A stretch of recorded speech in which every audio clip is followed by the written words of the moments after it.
Thanks for joining us again.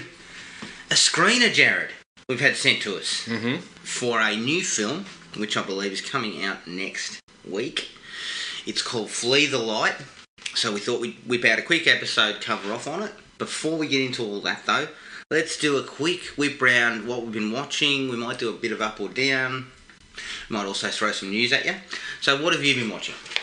What have I been watching? Yeah, I watched to the end of The Book of Boba Fett. How did that go? I heard the last episode was really good. Yeah, it was pretty solid. Brought in some characters that you were keen to see. Crossed over with The Mandalorian. It was a reasonable finish. Still not 100% sure about the direction that they're heading with the character. But overall, I enjoyed it enough. The Mandalorian was by far the better one for me. Yeah. Kicked off a little bit of Scrubs too. Yes. Watched a bit of Scrubs rewatch. You had some things to say about watching it for a second time, and I know we've spoken about this in the past. I'm a huge Scrubs fan. I consider Scrubs to be right up there with, you know, your Seinfelds and things like that. Yeah, it's good fun. In that type of comedy because it's different. But you brought up some things that you didn't like upon review of the series. Yeah. What were they, Jack? Well, you might have to refresh my memory on a couple of them, but I think I mentioned that... the janitor. The janitor, yeah, he wears thin on me very quickly. And as far as I'm aware, I did a little bit of a read that suggested perhaps in the first season they were going to make him a figment of JD's imagination, which is why in the first season you don't really see him interacting a whole lot with other people. But yeah, look, there's some amusing moments from him, no doubt. But there's a couple where it's just like, oh, you're just chucking this in for this. You feel like you've got to have the janitor in here. Yeah. And obviously we've mentioned before that JD's a bit of a shitbag in certain instances. I think that's kind of what happens in a lot of those shows. You gravitate towards the secondary characters because they're in it less. It's like How I Met Your Mother. Yeah. Ted was a fucking idiot. But yet, I was a big fan of Marshall and Barney and those sorts of characters. They were background characters, but they got more laughs. Yeah. And it's the same in Scrubs. That JD tends to be the kind of the wanky sort of... He has the sort of he's carrying the plot, so to speak. Yeah. And I mean, sometimes the show knows it. Sometimes they carry through these storylines and the end result is, I've been a bit of a dick.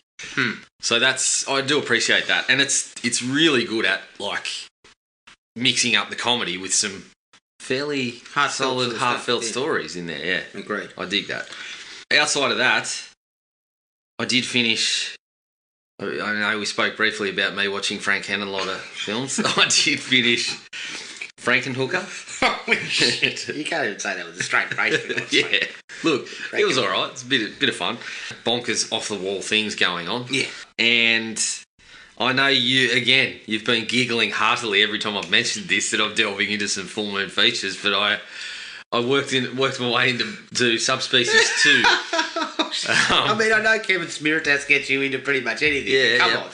But, Tubi pulled the rug on me and removed Subspecies 3 from bastards from the platform. So I've either I've got two choices. Want to put everything they have on there. I know. You cannot fucking fart ass around. I'm hoping it's just a negotiation, a quick sort of formality, and she's back on there shortly. But my choices now are pay for Subspecies 3 or jump straight to Subspecies 4.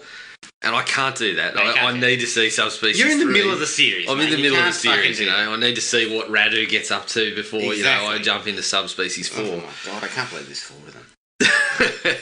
I mean, they were all made between 91 and 92 in Romania, I'm sure. Yeah. There was a short stretch. I think the last one was Subspecies 4 was about 98, I think. Spiritas had departed. He departed. So that's going to be a letdown. It will be. But hey, gets number 3 in there. So anything else?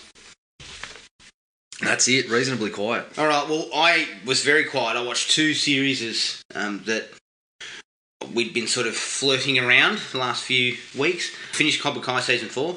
Loved it. Good. Loved it. The way it sort of twists and turns out at the end is awesome. I think the way they use Terry Silver is excellent. they kind of sort of make him as like a subordinate, but then there's other things in the background, and he's of course got money and influence and Thomas Ian Griffith. Don't sleep on him. Don't sleep. He's not like fucking Gazza Daniels. He's not real willing to go shoot against Robert Bronzy. Coming soon. We will be covering The Gardener. It's now available. But I think Thomas Ian Griffith is really good in that role, and it really helps to have him there. Yeah, I enjoyed it. And I really enjoyed it, and I think the way it's going to go for season 5, I'm happy. And the other one I watched was Reacher. Yes. It was excellent. Okay. I really love the character because he's kind of an asshole. He's kind of an asshole, but not. Like, you know, and the whole thing about him is he just starts fucking punching people in a minute. Like, there's no talk. It's just like, I'll hit you. Yeah. And I kind of dig that. He's kind of like a blunt instrument. But yet he is smart. You know, when he actually looks into the crime scenes, he knows what he's talking about. And it's a really, really good series. They've already renewed it for a second. And the actor playing Reacher, Alan Richardson, he is perfect. The casting is perfect. So it's a very good show. Definitely worth checking out. But that's it for me. Yeah. Good. All right, let's go a bit up or down. Blumhouse. Firestarter trailer. Yeah. New Stephen King. I mean, you know, again, Stephen, money was tight. Yeah. Wallet wasn't as thick as it should have been. It's too tight to mention. That's Stephen's. That's his theme song. Stephen's song. Yeah, he sat down and he realised his wallet wasn't fucking propping up his ass as high as it should be. So he quickly contacted Blumhouse and said, get me a Firestarter remake. Zac Efron is the star. I'd suggest this is obviously once again made on $10, $15 million. And the trailer didn't blow me away, but it looked good enough to be interested in. And I believe it's actually going to the cinemas and Peacock. Yeah. At the exact same time, like they did with Halloween Kills. Which means we won't have the option. It'll be cinemas and nothing for us. Where the fuck's Peacock in Australia? Get your shit together, fellas. But I thought the trailer was pretty good. Yeah, me too. It felt more like a teaser. There wasn't a lot of information given away. Yeah, which is funny for Blumhouse. I can cut the movie down to 3 minutes worth. Yeah, I was the same.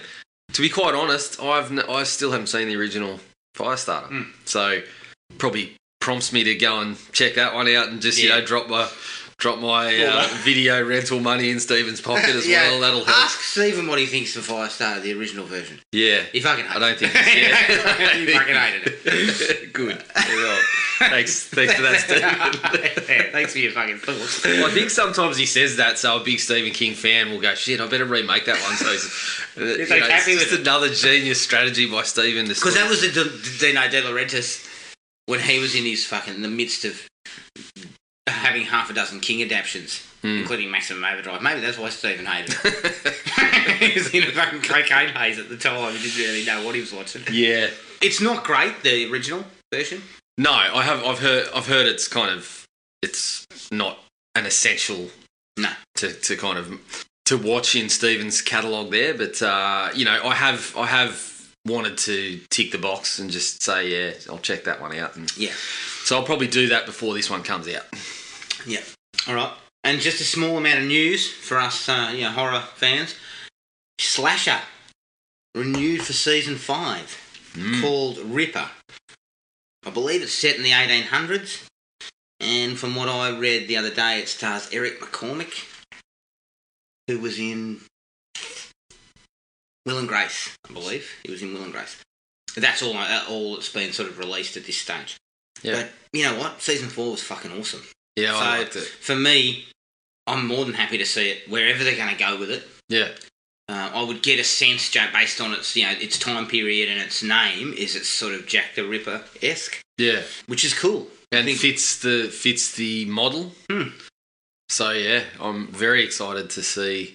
I know we've been sort of supporters of the show since the first one dropped for Netflix on us. Dropped on was it Netflix? Yeah, it was on Netflix. Yeah. So we got the first ones on Netflix. So we've been pretty much watching it from the get-go with varied results, but last season I was pretty much the same. I think it was my favourite season in terms of the fun that I had with watching episode to episode. Yeah. So I'm super excited that it's got another run. Yeah, really happy. Except no David Cronenberg. Fuck. Can we remedy that? Oh, maybe. Maybe he can come back in a cameo appearance. Yeah, just maybe. laughs at Something some like performance art. It's just, what the fuck was that? All right, that's everything. Let's take a break. And here's the trailer for 2021's Flee the Light. Imagine you're a bird, flying over the story of your life. You can see all of your past. I'm going to ask you about your hallucinations now. It's here, Where? touching my hair.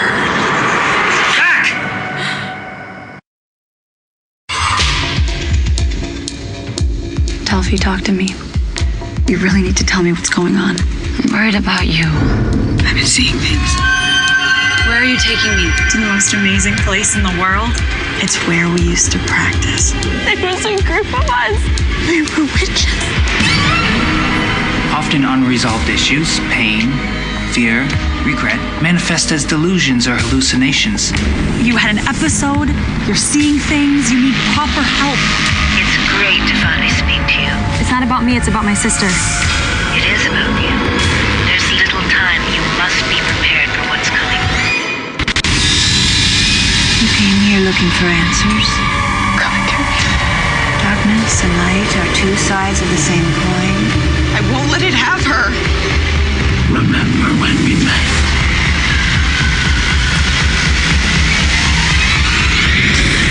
It requires a sacrifice. What kind of sacrifice?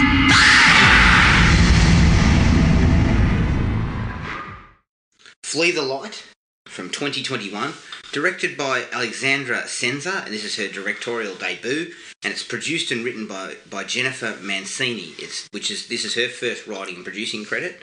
Stars Anne Tuma as Andra, Ariana Marquis as Delphi, and James Saberi as Carter.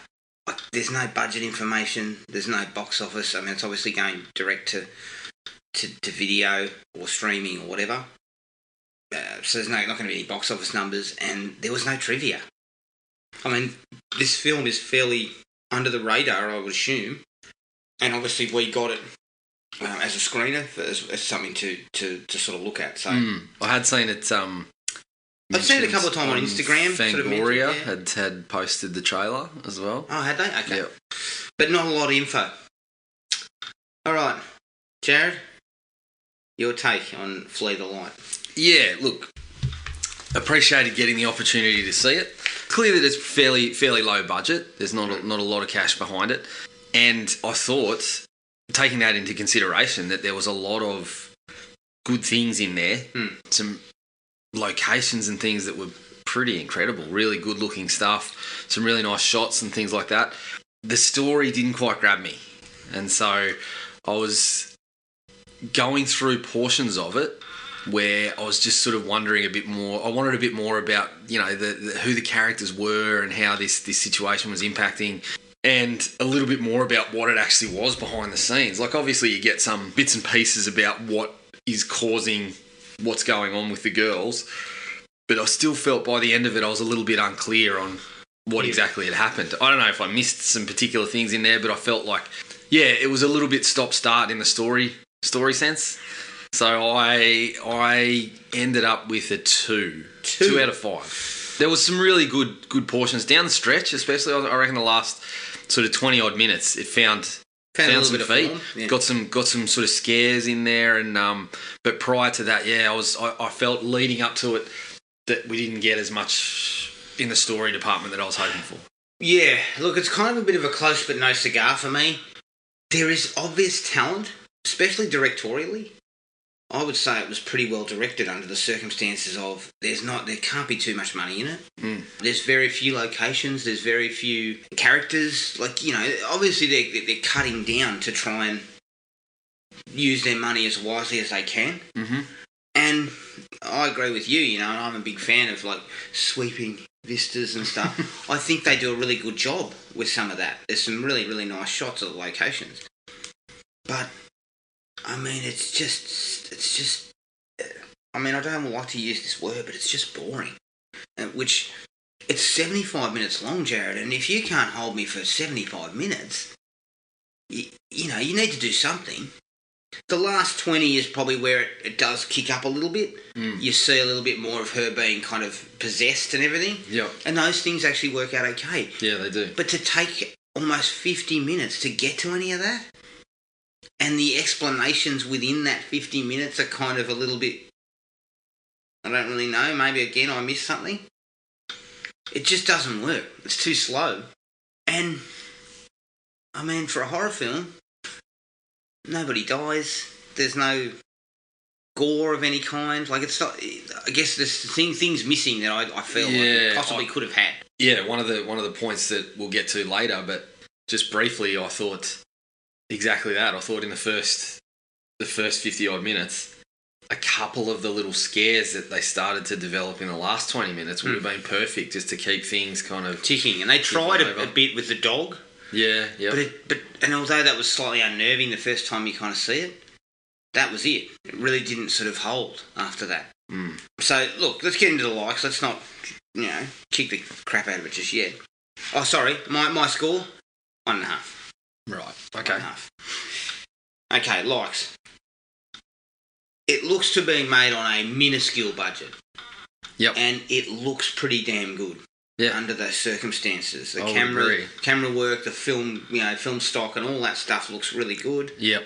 I mean, immediately we start with a nice, looks like possibly a drone shot over a little sort of forest, and I thought you would have been in an absolute tears. It was a bit like when On Deadly Ground opens with such a shot, and I felt like we were on stable ground. We were on stable ground. Seagal walks out. And I'm like, oh, no. Here we are. Yeah. No, but in general, like establishing shots of locations and things like that look really, really good. Yeah. The places they've chosen to shoot, excellent sort of locations, and what you get out of that is pretty solid.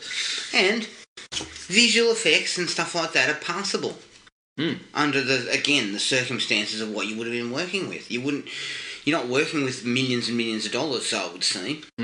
So I have to give a lot of respect to that, to making a low budgeted film look very professional on screen. They certainly don't look, you know, when there's some of that, especially when you get to some of the possession and things like that. Looks pretty good. Yeah. I think they did a good job of developing like a sort of scary looking visage for the character, and like you said, it doesn't look cheap in that regard. So. Exactly, and as I said before, I think the director probably deserves a fair bit of credit for sort of giving it that look and that style, and actually having some good shots in there. Yeah, which help kind of take away from some of the other issues.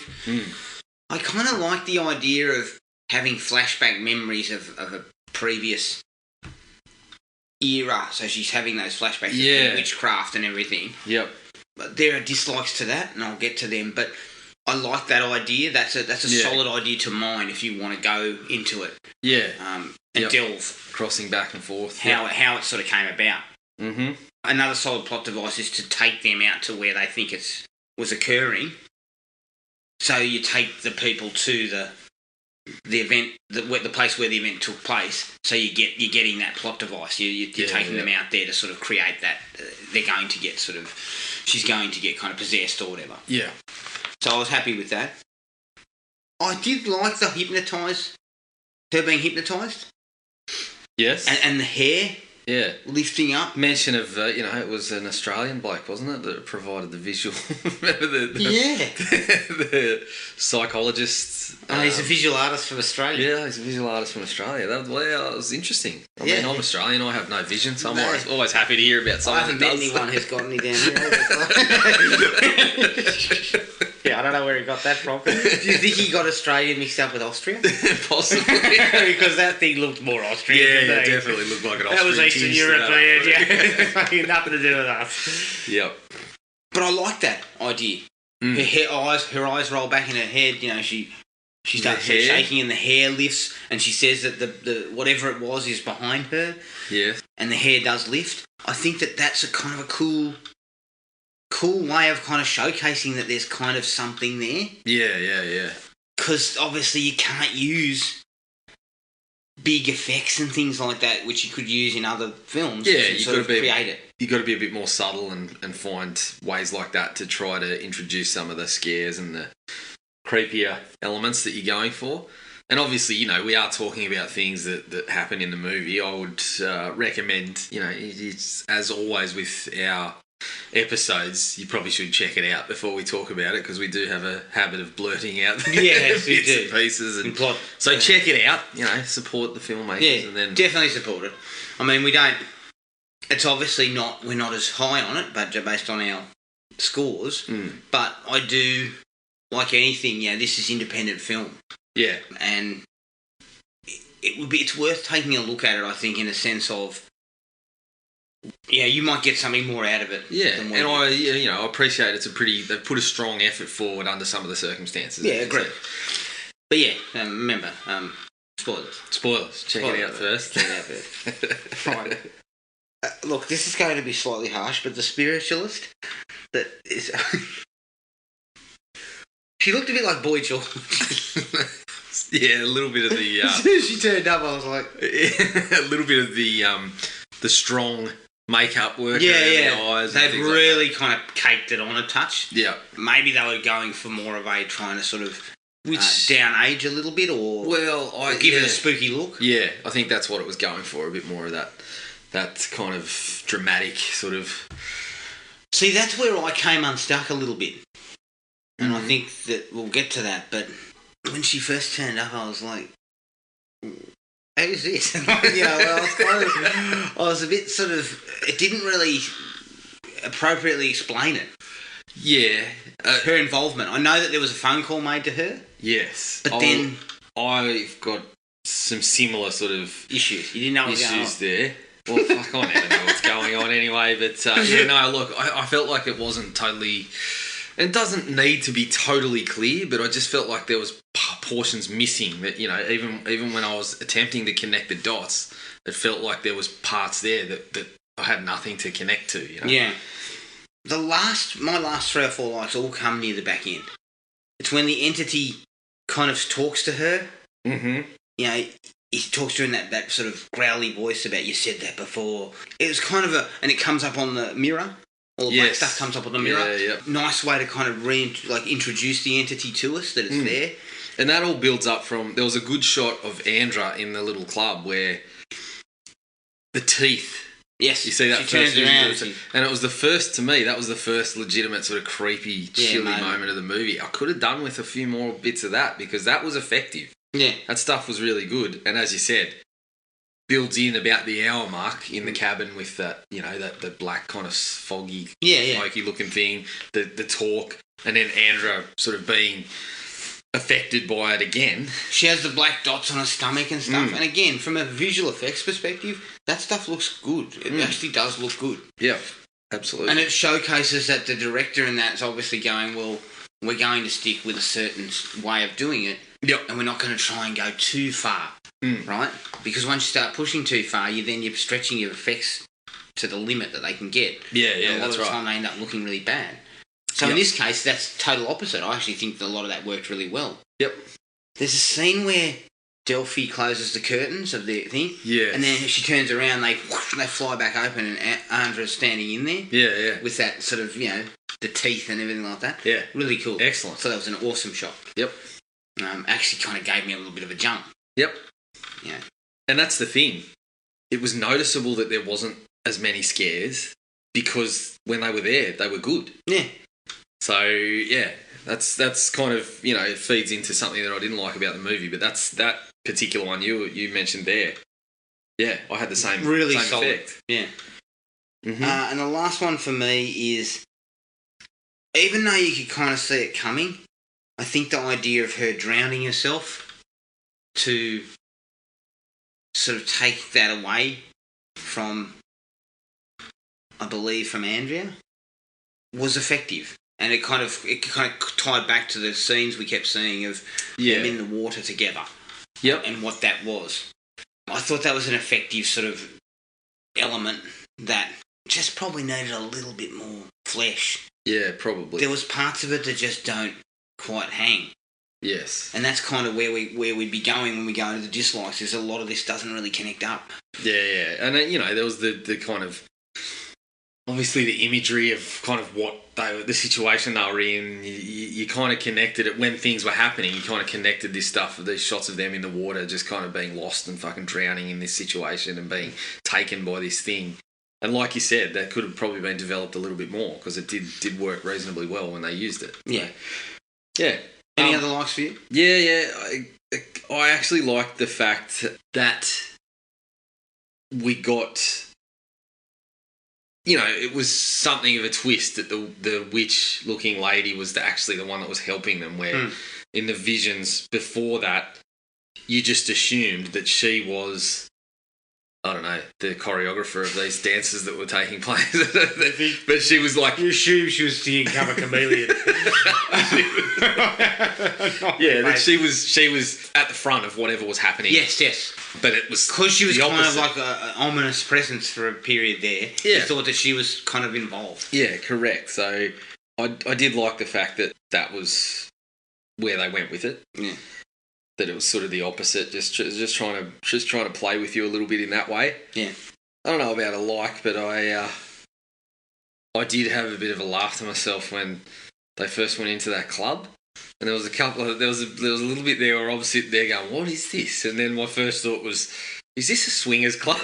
They'd rolled into a swingers club. Did you put your keys in the bowl over there? Yeah. I mean, talk about riding broomsticks. There was Holy shit. There was a sequence where they walk through into the next doorway and there's some sort of fucking performance art going on. Yeah. People are dancing in the background. I was just like, if I'm in that club, I'm leaving. Like, I'm going down to the fucking bottle or whatever and get the six. It gave me a little bit of a laugh, but I needed a little more explicit explanation as to what was actually going on. Correct. It was weird. But yeah, I did get a bit of a laugh out of it. I mean, the second you walk in, there's a bloke smiling at you from across the room. Then, they wander into the second room where there's dances going on. They start to act like they're high as kites. I was like, what's going on here? Yeah. It was kind of weird.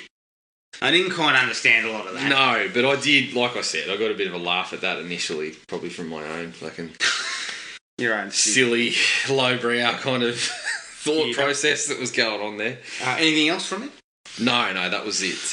Generally, it was more geared towards the visuals and the scares that I really enjoyed about the movie. Correct. Dislikes. Acting, a little bit dicey. We didn't have a lot of seasoned performers, so... Yeah. Although parts of their performance at times were okay, there were other bits that were just fucking way off the... Well, I'll tie into that. I actually thought that the one of the issues for me was I just felt like we didn't get to know the characters. Like what life were they living when this sort of shit was sort of dragging them from, and what was the connection? Like I didn't even really feel a strong connection between the sisters. No, was kind of worked through. So I actually didn't mind the acting for the most part. Like you said, there was a couple of scenes that I wouldn't have said were particularly well done in that department, but yeah, I felt like they did okay with characters that I felt like needed to be developed a bit more. Yeah, agreed. You didn't really know much about the sisters at all. They kind of appear. She's got problems. Like Delphi's got problems. Andrea's allegedly going to uni, yet they all look like they're about fucking 30.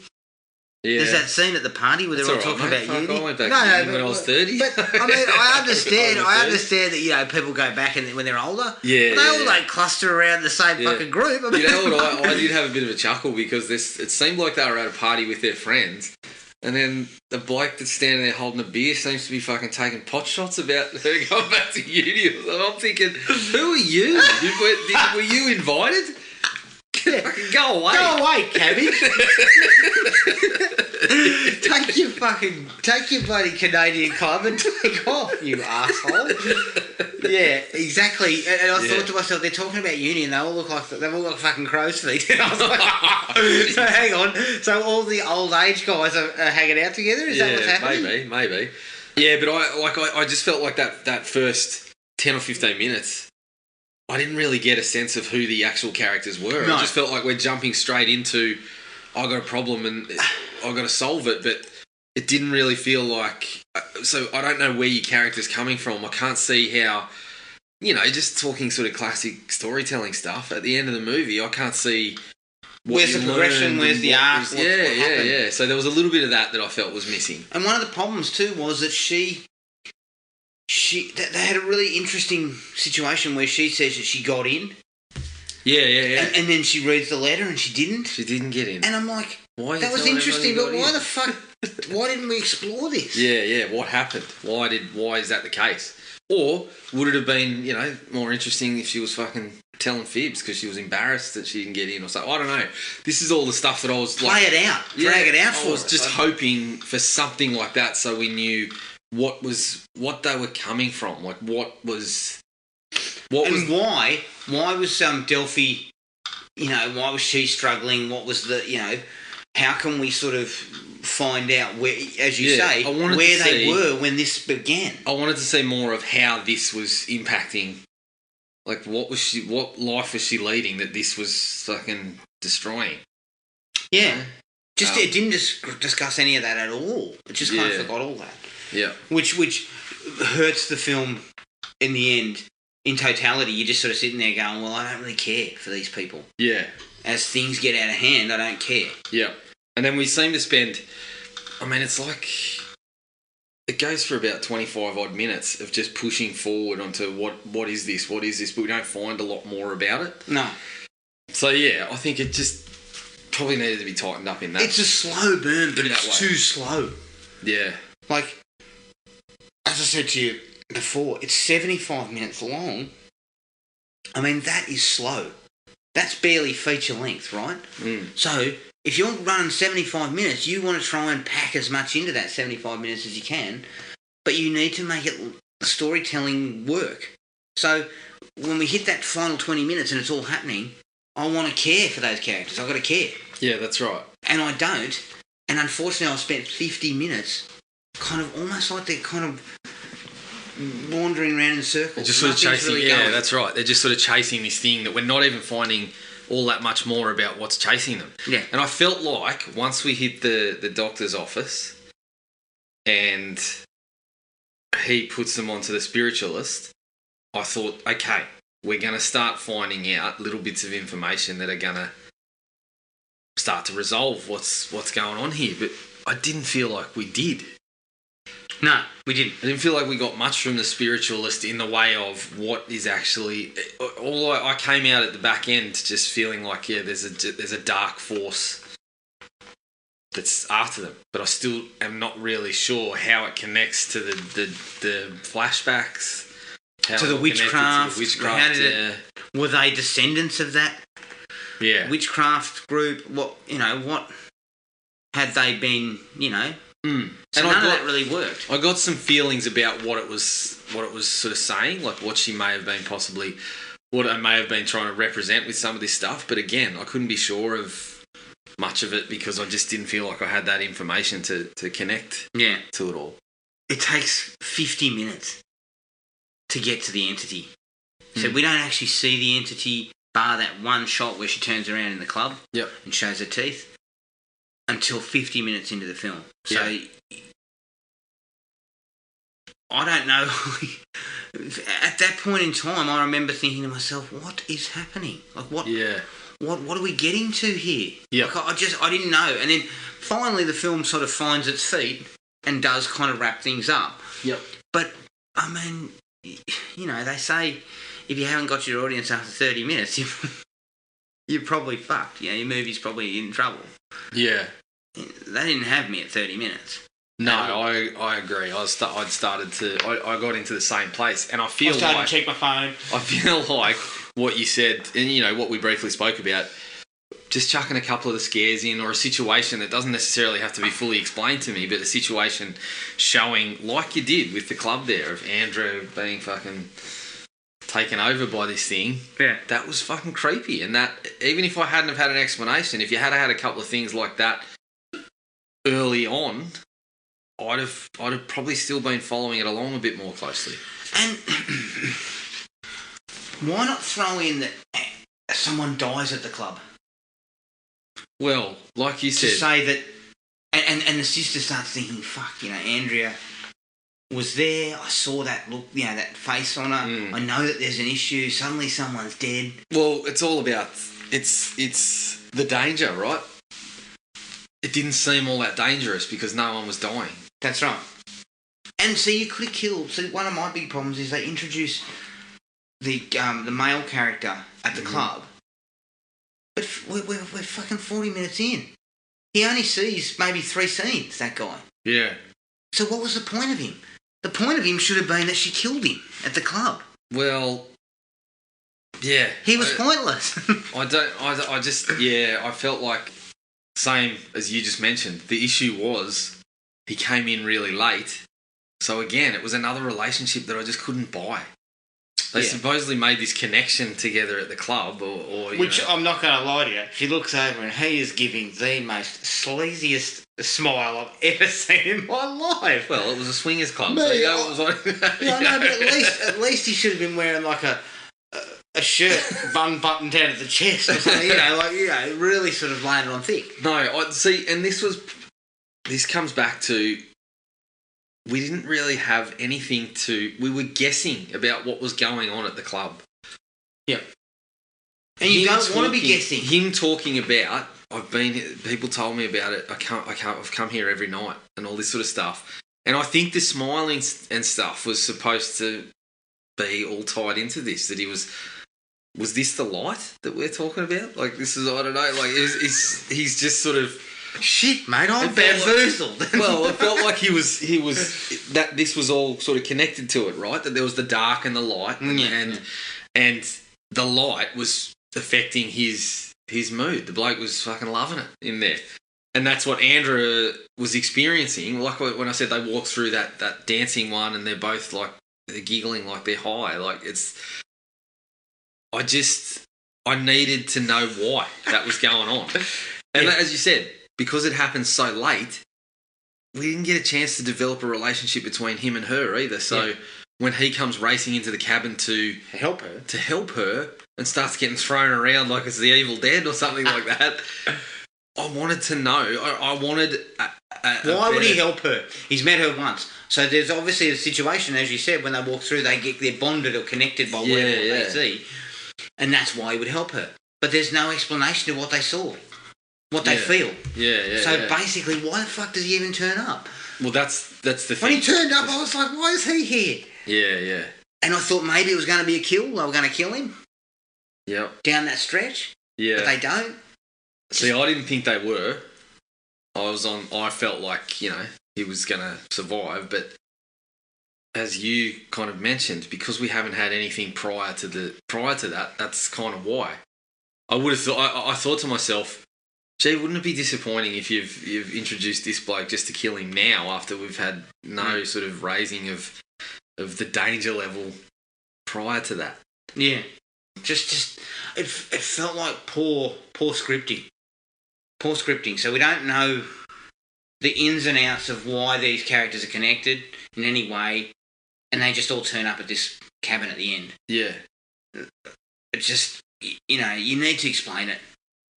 Yeah, there had to be some explanation as to what was going on. And as I said, look, I'm happy to connect some dots myself. Yeah. Happy to do that. But I just felt like there was, you got to give me something. And I just didn't feel like there was any in relation to what was actually going on there. Yeah, agreed. I love the hypnotist. He's got his Australian, He's Austrian. Hypnotic, videos. Yep. But then when the situation happens with the hair, honestly, the bloke fucking just goes, I can't help you. Here's a quick phone number now. Fuck off. Look, I'd have done the same. This isn't my field. Yeah. But there was, I did actually laugh when they showed the flicking of the hair. And then they cut back to a shot of him, and he's just kind of sitting there with his look on his face like, ew. And that's all he decides. I'm a hypnotist. You've come to the wrong place. Here's the phone number. he gives her the fake phone number. Doesn't yeah, ring this. Yeah, woman, you need to Jill. ring this person. Now get the fuck out of my office. Yeah. And don't come back. Oh, look, I don't have a lot of other dislikes because, quite frankly, I think the biggest one is you don't connect anything. So, Yeah, and I am just lost. I was kind of lost. yes, and the other one that we've mentioned a couple of times for me, the other big one was I wanted a bit more of the scare stuff before the 50 to 55 minute mark. They used the dog, and the first time you see the dog sitting there, that was kind of unnerving. You know, sitting across the road from it and watching it. But then they try to use it a few times, but it doesn't have any kind of connection, great big connection to anything. Yeah, The dog was in. I think the dog's seen at the start in the witchcraft bit. Yep. But why the dog? Yeah. What's the dog's involvement? Hmm. So all these things just don't make any sense. Which you can't do that. You can't. Yeah. What's wrong with the dog? I need to know what these people are doing. Why Does they're it have there. fleas or something? Yeah, yeah. Is It's got lice. it a demonic Did flea? it poo somewhere near you? Is that why there's an issue? Is that why you're afraid of it? You stood in one of its turds. Yeah, well, it was a big dog. So Oh, yeah. you wouldn't have missed Oh, it. yeah, it shits the size of its head. Yeah. But, like any good film, you have to connect things up. So I need to know why these characters are doing what they're doing, and I need to know. I need to care. And I couldn't have cared less. I didn't know any of them well enough to feel anything. Yeah. Look, I also had a little bit of a slight problem with the ending when she talks to the artist formerly known as Boy George, Oh, shit. Yeah. who has been, she's had the makeup wipes out. Yeah. I just, again, maybe I missed something, but she gives the explanation of how you can live with the darkness, how you can dodge the darkness and all this sort of stuff. And I thought to myself, maybe we could we have just let, Delphi in on that before she Yeah. went 'Cause off. she Was never- on the phone to you earlier trying to resolve this. And this is where I started to connect things. Like, initially I was like, are we representing like a mental illness? I felt like we were sort of talking depression or mental illness with Delphi. But as we sort of got through these scenes with the witchcraft and all that sort of stuff, I just couldn't. I lost that. I didn't know whether that's where it was going. Yeah. And then at the end, it sounded perhaps they were talking a bit like the grief or something that was left over. Yeah. But it just seemed like the explanation from what I'd picked up throughout the picture. Could we have not just told Delphi the secrets of how to live with the darkness and stuff, and not have to go through this in the first place? I mean, you told me to go to the club to find the bloody lantern or whatever. It's your fault. I got infected with this. So Yeah. it's just- Yeah, fuck you. You're not helping me. Exactly. And I didn't want to go to a swingers party either. That's right. I need to, at the end, I'm saying, listen here, I need to see your credentials because the advice you're giving out doesn't seem to be Shit. helping anyone. You were shit. I am not paying that bill. Yeah, exactly. I didn't have anything else. What about you? No, that was it for me as well. Alright. Yeah, like I said, I didn't sort of dislike what was going on, and there was a lot of things to give them a lot of credit for. Yeah. Filmmakers, just a bit Look, short of the mark. With a little bit more money and a little bit more polish, I could see these guys doing something really good. Yeah. But the script is just, it felt like it just wasn't thought out very well. And that hampered it greatly. So that is Flee the Light. You can find us on Podomatic, iTunes, Spotify, and wherever else you get your podcasts. Send us an email at thrillme.ionet.net.au. We're on Facebook at Thrill Me Podcast Australia, Podomatic at thrillme.podomatic.com, and Instagram at thrillmepodcast.au. Make sure you rate and review us on all the platforms just to spread the word around. Next episode, just keep an eye on the Facebook page. We've got a couple of things in the pipeline and a couple of things that we've already done. It just takes some time to edit, so we should have a few episodes coming down the road very soon. But until then, take it easy, everyone, and we'll catch up with you later. Cheers. Find the podcast at Podomatic or on iTunes. Don't forget to rate and review. Like us on Facebook at Thrill Me Podcast Australia, or contact us at thrillme, all one word, all lowercase, at iinet.net.au.